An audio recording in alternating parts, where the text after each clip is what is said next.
mucho tiempo, ¿no? En realidad, no fue tanto si pensamos que ese tiempo fue suficiente para que el mundo se haya transformado y quién sabe en qué.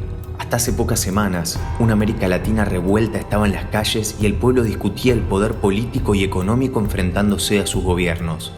Europa lidiaba con el Brexit mientras recalculaba su rumbo tras la emancipación de su centro financiero. China y Estados Unidos se batían a un duelo comercial en búsqueda de la corona del mundo. Los populismos de ultraderecha ponían en jaque las democracias. Los refugiados escapaban de sus hogares y buscaban asilo en los estados más humanitarios. Y la naturaleza estaba acorralada por el hombre ante la emergencia climática. Pero ya nada parece ser lo mismo. Un virus invisible paralizó el planeta y en consecuencia el orden global, que aunque ya mostraba grandes fallas pero al que nada parecía cambiarle su destino, tambaleó.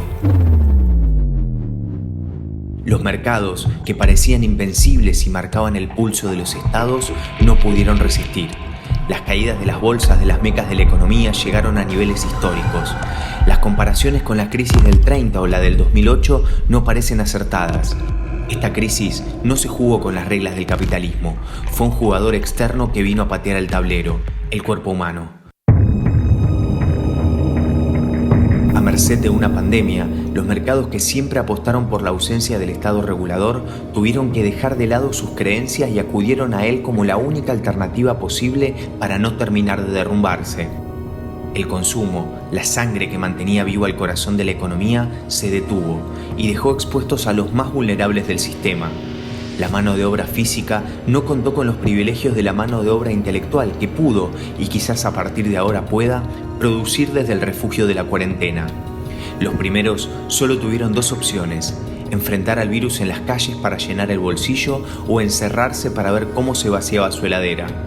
Esta lógica, en una América Latina que acapara una estructura inmedible de trabajo informal, le va a representar un aumento del desempleo y la pobreza que se van a contar por millones en todos los países. ¿Significa esto una pérdida de confianza en el neoliberalismo y la apuesta por una economía más socialista?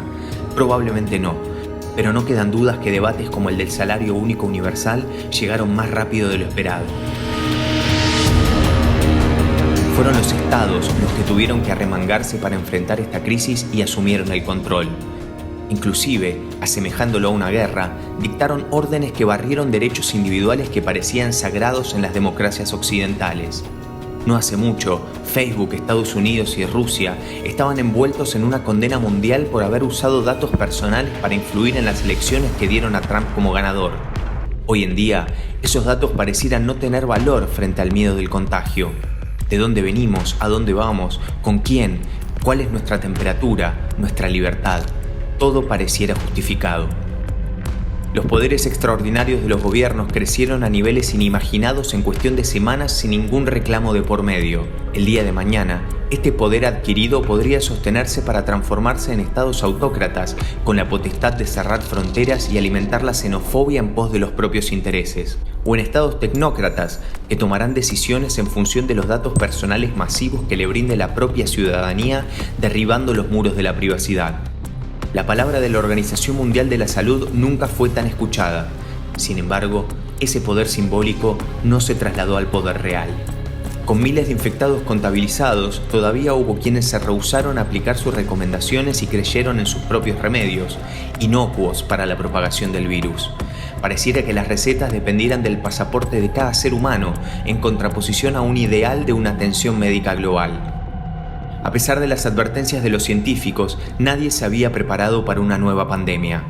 La desinversión en los sistemas de salud promovió un ambiente ideal para el contagio del coronavirus.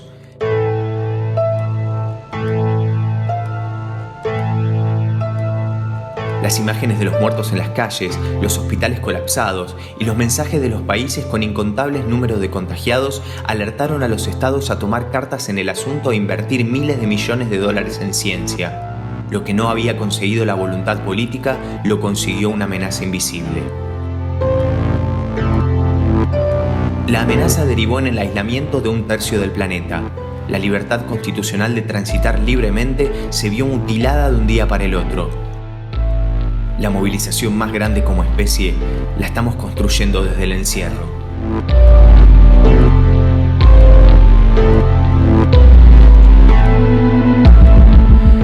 presencia de las fuerzas de seguridad en las calles no estaban cargadas del simbolismo de los estados autoritarios, sino de la tranquilidad del cuidado de la población.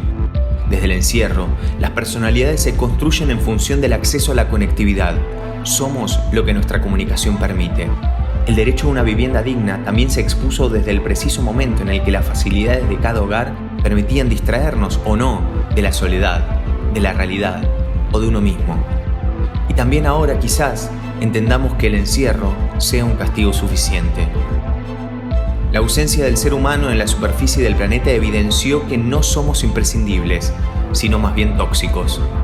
Una catástrofe biológica tuvo que cachetearnos para despertar nuestro sentido solidario, para mostrarnos que somos todos iguales, que los trabajos mejores pagos no son los más importantes, que la ciencia merece toda nuestra atención por sobre cualquier pseudociencia, que un abrazo vale, que la religión no encontró respuestas, que las redes sociales no son información, que la política modifica realidades, que nuestros consumos son superficiales, que no siempre el fútbol mueve multitudes, que la astrología no lo predijo, que no hay líderes mundiales, que esto todavía no terminó y que esto también es el comienzo.